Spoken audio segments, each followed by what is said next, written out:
Hi all, P S C മെൻറ്ററിലേക്ക് സ്വാഗതം. നമ്മളിവിടെ ഒരു സീരീസ് ചെയ്യുന്നുണ്ട്. 10th ലെവൽ എക്സാംസിന് വന്നിട്ടുള്ള ക്വസ്റ്റ്യൻ പേപ്പേഴ്സാണ് നമ്മൾ ഡിസ്കഷൻ ചെയ്തുകൊണ്ടിരിക്കുന്നത്. ഓൾറെഡി 2 വീഡിയോസ് അപ്ലോഡ് ചെയ്ത് കഴിഞ്ഞിട്ടുണ്ട്. നമ്മുടെ പ്ലേലിസ്റ്റിൽ അതുണ്ട്, അത് കാണുക. എന്നിട്ടത് ഇഷ്ടമായെങ്കിൽ ലൈക്ക് ചെയ്യുക, ഷെയർ ചെയ്യുക, സബ്സ്ക്രൈബ് ചെയ്യുക കേട്ടോ. നമ്മൾ ഇന്നിവിടെ നോക്കാൻ പോകുന്ന 071/2022 നടന്നിട്ടുള്ള ഒരു ക്വസ്റ്റ്യൻ പേപ്പർ ആണ്. ഓക്കെ, അപ്പോൾ നമുക്ക് ക്വസ്റ്റ്യൻ പേപ്പറിലേക്ക് പോവാം. വീഡിയോ ആരും സ്കിപ്പ് ചെയ്യാണ്ട് ഫുള്ളായിട്ട് കാണുക കേട്ടോ. അപ്പോൾ എന്തായാലും നമുക്ക് ഇതിൽ ഒരുപാട് പ്രീവിയസ് ഇയറിൽ ചോദിച്ചിട്ടുള്ള ക്വസ്റ്റ്യൻസ് ഈ പ്രീവിയസ് ഇയർ ക്വസ്റ്റ്യൻ പേപ്പർ തന്നെ വരുന്നുണ്ട്. ഇപ്പോൾ ലേറ്റസ്റ്റ് ആയിട്ട് നടന്ന എക്സാമിന് വന്നിട്ടുള്ള ക്വസ്റ്റ്യൻസും ഉണ്ട്. അപ്പോൾ നിങ്ങൾ നോക്കും മനസ്സിലാവും. ഇതുപോലെയുള്ള ഒരുപാട് ക്വസ്റ്റ്യൻ പേപ്പേഴ്സൊക്കെ റിവിഷൻ ചെയ്തിട്ട് പോയാൽ നിങ്ങൾക്ക് എക്സാംസ് വളരെയധികം ഈസി ആയിരിക്കും. നിങ്ങൾക്കൊന്ന് ഏത് പോർഷൻസിൽ നിന്നാണ് ക്വസ്റ്റ്യൻസ് വരുന്നത് എന്ന് നിങ്ങൾക്ക് കണക്ട് ചെയ്ത് വെക്കാൻ പറ്റും. അപ്പോൾ നമുക്ക് ഫസ്റ്റ് ക്വസ്റ്റ്യനിലേക്ക് പോവാം. 2019 world health organisation WHO chief സയൻറ്റിസ്റ്റായി നിയമിതയായ ഇന്ത്യൻ വനിത ആരാണെന്നാണ് ചോദിച്ചിരിക്കുന്നത്. സൗമ്യ സ്വാമിനാഥനാണ് ആൻസറായിട്ട് വരുന്നത്. 2019 ഇന്ത്യയുടെ ചീഫ് സയൻറ്റിസ്റ്റായി നിയമിതയായ ഇന്ത്യൻ വനിത സൗമ്യ സ്വാമിനാഥൻ. ഡോക്ടർ കസ്തൂരംഗൻ സമിതി കേന്ദ്രത്തിന് സമർപ്പിച്ച പുതിയ സ്കൂൾ വിദ്യാഭ്യാസ നയത്തിൻ്റെ ഘടന എപ്രകാരമാണെന്നാണ് ചോദിച്ചിട്ടുള്ളത്. എപ്രകാരമാണ്? 5+3+3+4 എന്ന മാതൃകയിലാണ്. ഓക്കെ, നമുക്ക് അടുത്ത ക്വസ്റ്റ്യനിലേക്ക് പോകാം. റിസർവ് ബാങ്ക് പുറത്തിറക്കിയ പുതിയ 500 രൂപ നോട്ടിൽ കാണുന്ന ചിത്രം ഏതാണ്? 500 രൂപ നോട്ടിൽ കാണുന്ന ചിത്രം ഏതാണെന്നാണ് ചോദിച്ചിരിക്കുന്നത്. ഏതാണ്? ചെങ്കോട്ടയാണ്. 500 രൂപ നോട്ടിൽ കാണുന്ന ചിത്രം ചെങ്കോട്ട.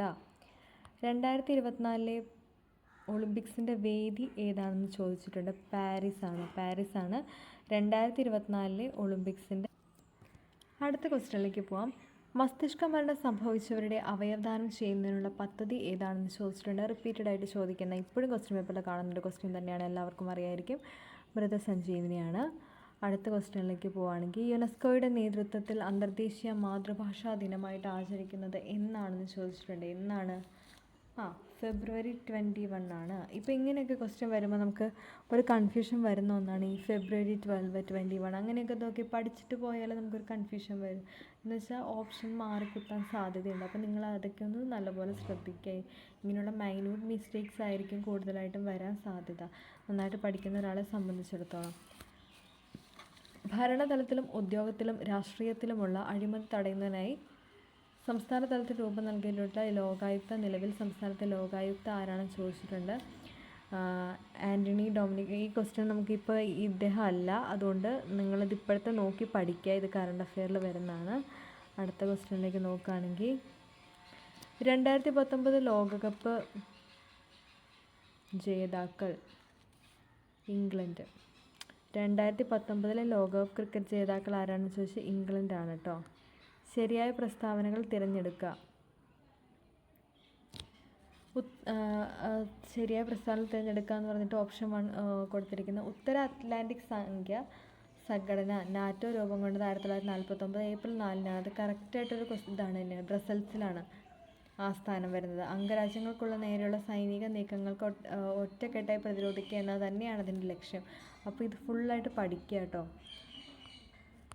അടുത്ത ക്വസ്റ്റ്യൻ,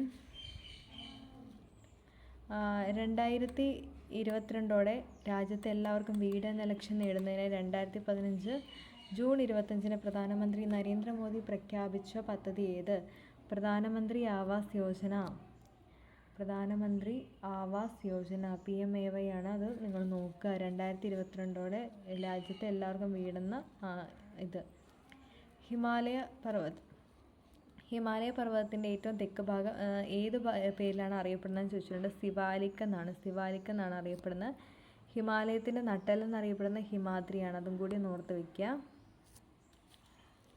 ഇന്ത്യയിൽ ആദ്യമായി തിരമാലകളിൽ നിന്നും ഊർജ്ജം ഉൽപ്പാദിപ്പിക്കുന്നതിന് പ്ലാന്റ് സ്ഥാപിക്കപ്പെട്ടത് എവിടെയാണ്? വിഴിഞ്ഞത്താണ് തിരമാലകളിൽ നിന്നും ഊർജ്ജം ഉൽപ്പാദിപ്പിക്കുന്നതിനുള്ള പ്ലാന്റ് സ്ഥാപിക്കപ്പെട്ടിട്ടുള്ളത്. ഏറ്റവും നീളം കൂടിയ അന്താരാഷ്ട്ര അതിർത്തി പങ്കുവയ്ക്കുന്ന ഇന്ത്യൻ സംസ്ഥാനം ഏതാണെന്ന് ചോദിച്ചാൽ പശ്ചിമ ബംഗാളാണ്. ഇന്ത്യയുടെ കേന്ദ്രഭാഗമായ നഗരം ഏതാണെന്ന് ചോദിച്ചാൽ നാഗ്പൂറാണ്. ഇന്ത്യയുടെ കേന്ദ്രഭാഗമായിട്ടുള്ള നഗരം ഏതാണെന്ന് ചോദിച്ചാൽ അടുത്ത ക്വസ്റ്റ്യൻ, പശ്ചിമഘട്ടത്തിലെ ബ്രഹ്മഗിരി കുന്നുകളിൽ നിന്നും ഉത്ഭവിക്കുന്ന നദി ഏത്? പശ്ചിമഘട്ടത്തിലെ ബ്രഹ്മഗിരി കുന്നുകളിൽ നിന്നും ഉത്ഭവിക്കുന്ന നദി കാവേരിയാണ്. താഴെ പറയുന്നവ ശരിയായ പ്രസ്താവനകൾ ഏത്? പുതിയ എക്കൽ നിക്ഷേപങ്ങളെ ഗാദർ എന്നറിയപ്പെടുന്നു. കറുത്ത മണ്ണിനെ റിഗർ എന്നും വിളിക്കുന്നു. കറുത്ത മണ്ണിന് ഈർപ്പം വഹിക്കുന്നതിന് കഴിവ് കുറവാണ്. എക്കൽ മണ്ണിന് ഫലപുഷ്ടി കുറവാണ്. അപ്പോൾ ഇതിൽ ഓപ്ഷൻ 1ഉം 2ഉമാണ് കറക്റ്റ്. പുതിയ എക്കൽ നിക്ഷേപങ്ങളെ ഗാദർ എന്ന് വിളിക്കുന്നു. പഴയ എക്കൽ നിക്ഷേപങ്ങളെ ഭംഗർ എന്ന് വിളിക്കുന്നു. അതും കൂടി ഒന്ന് ഓർത്ത് വെക്കുക കേട്ടോ. പുതിയ എക്കൽ നിക്ഷേപങ്ങളെ ഗാദർ എന്നും പഴയ എക്കൽ നിക്ഷേപങ്ങളെ ഭംഗർ എന്ന് വിളിക്കുന്നു. കറുത്ത മണ്ണിനെ റിഗർ എന്ന് വിളിക്കുന്നു. ഓക്കെ, അപ്പോൾ ഓപ്ഷൻ ഏതാ വരുന്നത്? ഓപ്ഷൻ എ ആണ് വരുന്നത്. ഇന്ത്യയിലെ ആദ്യത്തെ പോസ്റ്റ് ഓഫീസ് സ്ഥാപിതമായത് എവിടെയെന്ന് ചോദിച്ചാൽ മുംബൈയിലാണ് ഇന്ത്യയിലെ ആദ്യത്തെ പോസ്റ്റ് ഓഫീസ് സ്ഥാപിതമായത്. 3 തലസ്ഥാനങ്ങളുള്ള ഇന്ത്യയിലെ ആദ്യത്തെ സംസ്ഥാനം ഏതാണെന്ന് ചോദിച്ചാൽ ഏതാണ്? ആന്ധ്രാപ്രദേശാണ് ആദ്യ സംസ്ഥാനം. ഇന്ത്യയിൽ രൂപം കൊണ്ട ആദ്യത്തെ സംസ്ഥാനം, ഭാഷാടിസ്ഥാനത്തിൽ രൂപം കൊണ്ട ആദ്യ സംസ്ഥാനം ആന്ധ്രാപ്രദേശ് അല്ലേ? അപ്പോൾ 3 തലസ്ഥാനങ്ങളുള്ള ഇന്ത്യയിലെ ആദ്യ സംസ്ഥാനം ഏതെന്ന് ചോദിച്ചാൽ ആന്ധ്രാപ്രദേശ് തന്നെയാണ്. ഇന്ത്യയിലെ ഏറ്റവും വലിയ ജലസേചന കനാൽ ഏത്? ഇന്ദിരാഗാന്ധി കനാലാണ് ഇന്ത്യയിലെ ഏറ്റവും വലിയ ജലസേചന കനാൽ. പരുത്തിത്തുണി വ്യവസായത്തിൽ 2ാം സ്ഥാനത്ത് നിൽക്കുന്ന ഇന്ത്യൻ സംസ്ഥാനം ഏത്? ഗുജറാത്താണ് പരുത്തിത്തുണി വ്യവസായത്തിൽ 2ാം സ്ഥാനത്ത് നിൽക്കുന്നത്. ഇന്ത്യയുടെ ദേശീയ പൈതൃക മൃഗം ഏത്? ഏതെന്ന് ചോദിച്ചാൽ ആനയാണ്. ഇന്ത്യയുടെ ദേശീയ പൈതൃക മൃഗം ആന. ഇന്ത്യൻ ഭരണഘടനാ നിർമ്മാണ സഭയുടെ അധ്യക്ഷൻ ആരായിരുന്നു? ഡോക്ടർ രാജേന്ദ്ര പ്രസാദ്. ഭരണഘടനാ നിർമ്മാണ സഭയുടെ അധ്യക്ഷൻ രാജേന്ദ്ര പ്രസാദ്. അടുത്ത ക്വസ്റ്റ്യൻ എന്താണെന്ന് വെച്ചാൽ, ഇന്ത്യൻ ഭരണഘടനയിൽ മൗലിക കടമകൾ ഉൾപ്പെടുത്തിയ ഭരണഘടനാ ഭേദഗതി ഏതാണെന്ന് ചോദിച്ചാൽ 42ാം ഭേദഗതിയാണ്. ഇന്ത്യൻ ഭരണഘടനയിൽ മൗലിക കടമകൾ ഉൾപ്പെടുത്തിയ ഭേദഗതി 42ആണ്. ഇന്ത്യയുടെ ദേശീയഗാനം രചിച്ചത് ബങ്കിം ചന്ദ്ര ചാറ്റർജിയാണ് ദേശീയഗാനം രചിച്ചത്.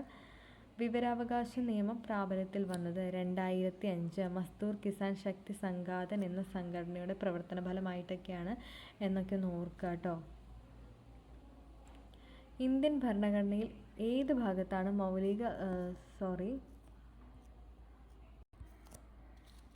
അടുത്ത ക്വസ്റ്റ്യൻ, ഇന്ത്യൻ ഭരണഘടനയിൽ ഏത് ഭാഗത്താണ് മൗലിക അവകാശങ്ങൾ ഉൾപ്പെടുത്തിയിരിക്കുന്നത്? മൗലിക അവകാശങ്ങൾ ഉൾപ്പെടുത്തിയിരിക്കുന്ന ഭാഗം 3ലാണ്. നിർദ്ദേശക തത്വങ്ങൾ ഭാഗം 4ലാണ്. എല്ലാം നോക്കി പഠിക്കുക കേട്ടോ. ഇന്ത്യൻ ദേശീയ പതാകയിൽ കാണപ്പെടുന്ന അശോക ചക്രത്തിൽ എത്ര ആരക്കാലുകളുണ്ട്? Simple question. 24. ദേശീയ മനുഷ്യാവകാശ കമ്മീഷൻ്റെ അധ്യക്ഷൻ ആരാണ്? ജസ്റ്റിസ് അരുൺകുമാർ മിശ്രയാണ്. ഓക്കെ, ഇന്ത്യൻ ദേശീയ പതാക രൂപകൽപ്പന ചെയ്ത വ്യക്തി ആരാണ്? പിംഗലി വെങ്കയ്യ. നെക്സ്റ്റ്, ചുവടെ നൽകിയിരിക്കുന്നവയിൽ ഏതാണ് മൗലിക അവകാശങ്ങളിൽ ഉൾപ്പെടാത്തത് എന്ന് ചോദിച്ചിട്ടുണ്ട്. സ്വത്തവകാശം ഒരു അവകാശമാണല്ലോ. ഇപ്പം 44ാം ഭേദഗതിയിലൂടെ സ്വത്തവകാശം മൗലിക അവകാശങ്ങളിൽ നിന്ന് നീക്കം ചെയ്തിരുന്നു. പ്രവർത്തിക്കുക അല്ലെങ്കിൽ മരിക്കുക എന്ന മന്ത്രം ഗാന്ധിജി നൽകിയത് ഏത് ദേശീയ പ്രക്ഷോഭവുമായിട്ട് ബന്ധപ്പെട്ടാണ്? ക്വിറ്റ് ഇന്ത്യ സമരം. സിമ്പിൾ. 1942 ഓഗസ്റ്റ് 9-നാണ് ക്വിറ്റ് ഇന്ത്യ സമരം നടക്കുന്നത്. എല്ലാം പഠിക്കുക. നിങ്ങൾ എനിക്ക് രക്തം തരൂ, ഞാൻ നിങ്ങൾക്ക് സ്വാതന്ത്ര്യം തരാം. ഇത് ആരുടെ പ്രഖ്യാപനമാണ്? സുഭാഷ് ചന്ദ്രബോസിൻ്റെ പ്രഖ്യാപനമാണ്. ഗാന്ധിജി ദണ്ഡിക്കടപ്പുറത്ത് വെച്ച് ഉപ്പ് കുറുക്കി നിയമലംഘന പ്രക്ഷോഭം ആരംഭിച്ചത് 1930-ലാണ്. 1930 ഏപ്രിൽ 6-ാം തീയതിയാണ്. ആ ഡേറ്റും കൂടെ നോക്കി, ഏപ്രിൽ 6-ാം തീയതി. ചിലപ്പോൾ എല്ലാവർക്കും 1930 അറിയായിരിക്കും. ഏപ്രിൽ 6 ഡേറ്റ് കൺഫേം ആയിട്ട് അറിയണ്ടാവില്ല. അപ്പം അങ്ങനെയൊക്കെ മിസ്റ്റേക്ക് വരാണ്ട് പഠിക്കുക. അതിർത്തി ഗാന്ധി എന്നറിയപ്പെടുന്നത് ആരാണ്? ഖാൻ അബ്ദുൽ ഗാഫർ ഖാൻ ആണ് അതിർത്തി ഗാന്ധി എന്നറിയപ്പെടുന്നത്. ക്വിറ്റ് ഇന്ത്യ സമര നായിക അരുണ അസഫ് അലിയാണ്. നാഗന്മാരുടെ റാണി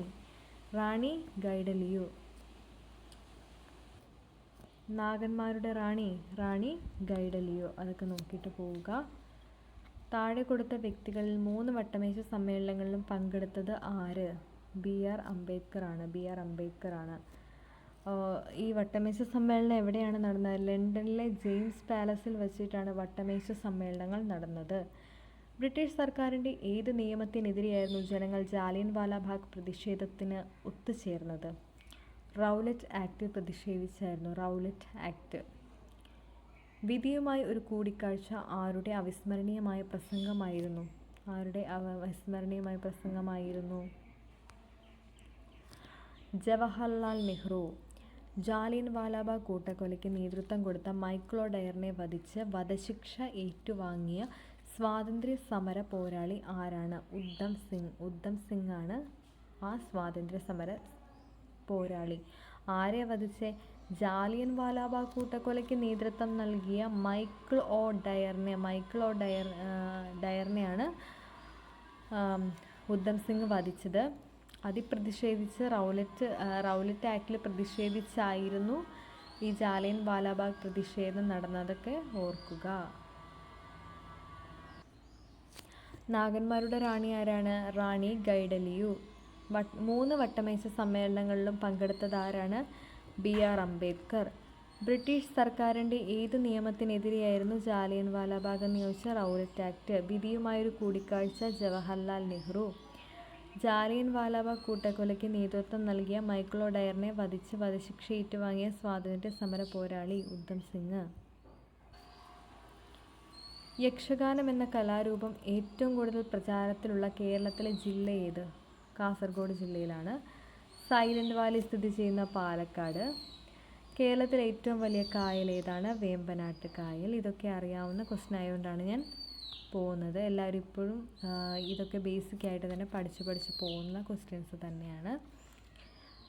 താഴെ കൊടുത്തവയിൽ നിന്നും കിഴക്കോട്ടൊഴുകുന്ന കേരളത്തിലെ നദി ഏതാണെന്ന് കണ്ടുപിടിക്കുക. പാമ്പാറാണ്. അപ്പോൾ ഏതൊക്കെയാണ് കിഴക്കോട്ടൊഴുകുന്ന? കബനി, ഭവാനി, പാമ്പാർ എന്ന നദികളാണ് കിഴക്കോട്ടൊഴുകുന്ന 3 നദികൾ. കേരളത്തിലെ ഏറ്റവും വലിയ ജലവൈദ്യുത പദ്ധതി ഏത്? ഇടുക്കി. എപ്പോഴും ചോദിക്കുന്ന ഒരു ക്വസ്റ്റ്യൻ തന്നെയാണ്. കേരളത്തിൻ്റെ ഔദ്യോഗിക പക്ഷി മലമുഴക്കി വേഴാമ്പലാണ്. പ്രാചീന തമിഴകത്തിലെ തിണകളിലൊന്നായ നെയ്തൽ ഏത് തരത്തിലുള്ള ഭൂവിഭാഗമാണ്? തീരപ്രദേശമാണ് നെയ്തൽ. കൊടുങ്ങരം പള്ളംപുഴ ഏത് പ്രദേശവുമായി ബന്ധപ്പെട്ടിരിക്കുന്നതെന്ന് വെച്ചാൽ അട്ടപ്പാടിയാണ് കൊടുങ്ങരം പള്ളംപുഴ ബന്ധപ്പെട്ടിരിക്കുന്നത്. കേരളത്തിലെ ഏറ്റവും ചെറിയ ജില്ല ഏതാണ്? ആലപ്പുഴ. ഏറ്റവും വലിയ ജില്ല ഏതാണ്? ഇടുക്കി. ഭാരത സർക്കാരിൻ്റെ ദ്രോണാചാര്യ പുരസ്കാരം നേടിയ ആദ്യ മലയാളി ആര്? OM നമ്പ്യാർ.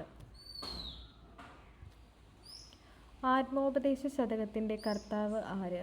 ആത്മോപദേശ ശതകത്തിൻ്റെ കർത്താവ് ശ്രീനാരായണ ഗുരുവാണ്. കന്യാകുമാരിയിലെ ശാസ്താംകോയിലിൽ ജനിച്ച കേരളത്തിൻ്റെ സാമൂഹ്യ പരിഷ്കർത്താവ് ആരായിരുന്നു? വൈകുണ്ഠസ്വാമികൾ. സാമൂഹ്യ പരിഷ്കർത്താവാണ് ചോദിച്ചിട്ടുള്ളത്. എവിടെയാ? കന്യാകുമാരിയിലെ ശാസ്താംകോയിലിൽ. ആത്മവിദ്യാസംഘം സ്ഥാപിച്ചത് ആര്? വാഗ്ഭടാനന്ദൻ. സ്വദേശാഭിമാനി പത്രത്തിൻ്റെ സ്ഥാപകൻ ആരായിരുന്നു? വക്ക അബ്ദുൽ ഖാദർ മൗലവി. പ്രത്യക്ഷ രക്ഷാ ദൈവസഭ സ്ഥാപിച്ച സാമൂഹ്യ പരിഷ്കർത്താവ് ആര്? പൊയ്കയിൽ കുമാരഗുരു. വൈക്കം സത്യാഗ്രഹവുമായി ബന്ധപ്പെട്ട സവർണജാഥയ്ക്ക് നേതൃത്വം നൽകിയത് ആര്? മന്നത്ത് പത്മനാഭൻ്റെ കുറച്ച് ഫേമസ് ആയിട്ടുള്ള പ്രസംഗമുണ്ട്. മുതുകുളം പ്രസംഗവും കോഴഞ്ചേരി പ്രസംഗവും.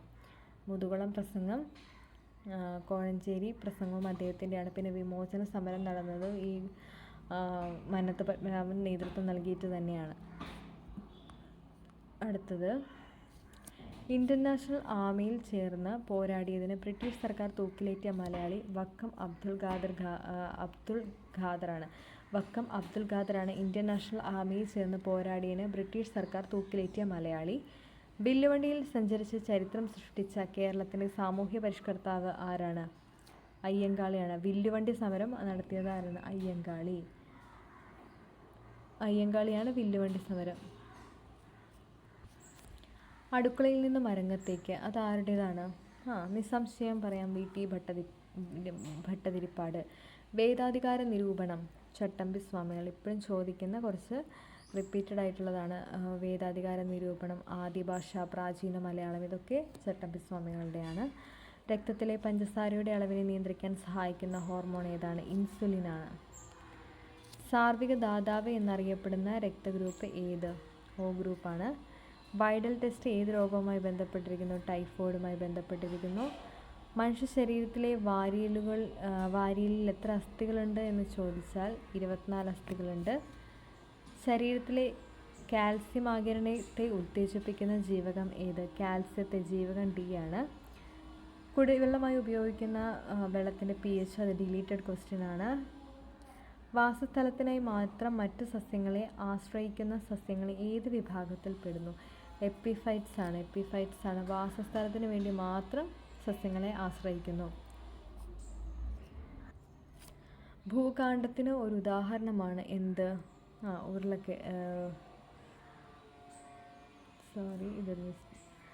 ഉരുളക്കിഴങ്ങ്. ഭൂകാണ്ഡത്തിന് ഉദാഹരണമാണ് ഉരുളക്കിഴങ്ങ്. പയറുവർഗ്ഗത്തിൽ ഉൾപ്പെടാത്ത വിത്തിനം ഏത്? ഹരിതയാണ്. പയറുവർഗ്ഗത്തിൽ പെടാത്ത വിത്തിനം ഹരിതയാണ്. ചന്ദ്രശങ്കര എന്ന സങ്കര ഇനം തെങ്ങ് ഏതിനങ്ങളിൽ നിന്നാണ് വികസിപ്പിച്ചെടുത്തത്? ചാവക്കാട് ഓറഞ്ചും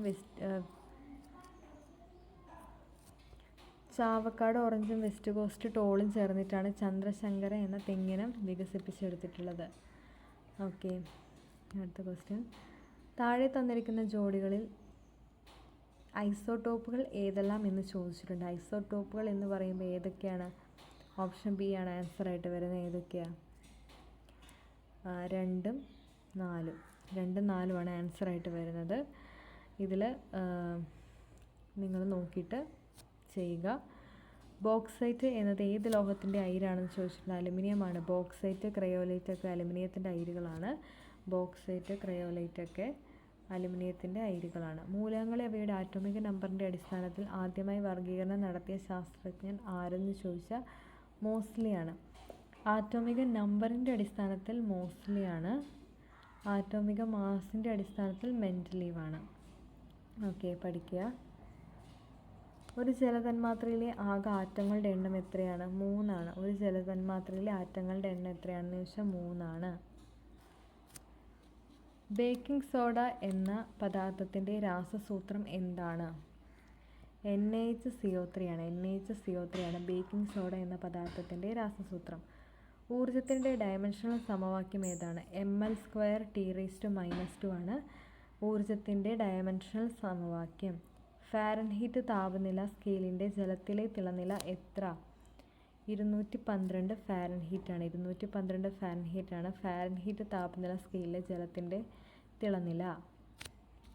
അടുത്തത്, താഴെ കൊടുത്തിരിക്കുന്നവയിൽ ഏറ്റവും കൂടുതൽ വിശിഷ്ട താപധാരിതയുള്ളത് തിരഞ്ഞെടുക്കുക എന്ന് പറഞ്ഞിട്ടുണ്ട്. അത് ജലമാണ്. ജലത്തിനാണ് ഏറ്റവും കൂടുതൽ വിശിഷ്ട താപധാരിതയുള്ളത്. പ്രകൃതിയിലെ അടിസ്ഥാന ബലങ്ങളിൽ ഏറ്റവും ശക്തി കുറഞ്ഞത് ഏതാണ്? ഏറ്റവും ശക്തി കുറഞ്ഞ ഗുരുത്വാകർഷണ ബലവും ഏറ്റവും ശക്തി കൂടിയത് ന്യൂക്ലിയർ ഫോഴ്സുമാണ് കേട്ടോ, ഓർക്കുക. മനുഷ്യൻ്റെ ശ്രവണ പരിധി എത്രയാണ്? 20 ഹെർട്സ് മുതൽ 20,000 ഹെർട്സ് വരെയാണ്.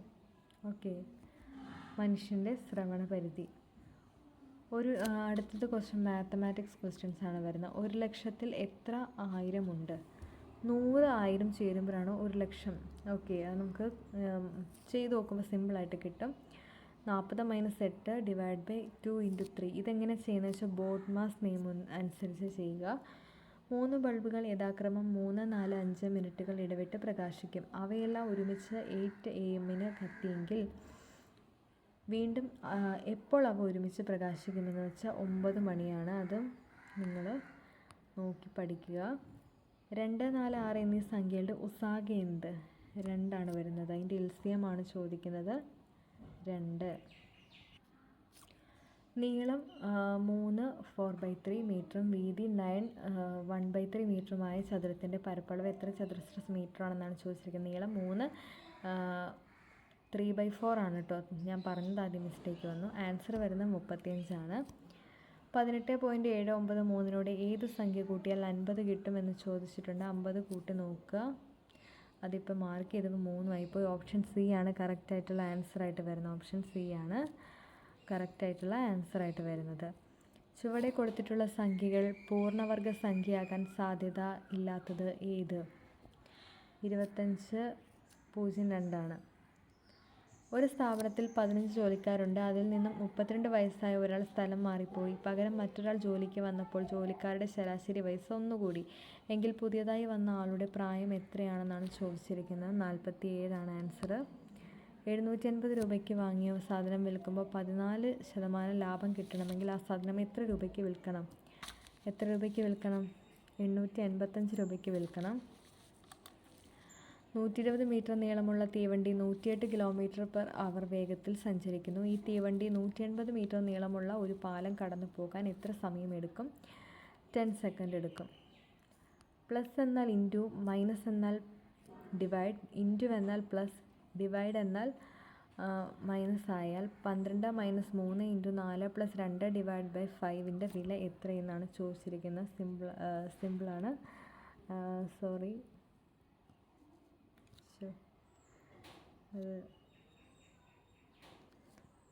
വരുന്നത് ഓപ്ഷൻ എ ആണ്. 7 ആണ് അതിൻ്റെ ആൻസർ വരുന്നത്. നോക്കുക. ശ്രേണിയിലെ അടുത്ത സംഖ്യ ഏത്? 16 ആണ്.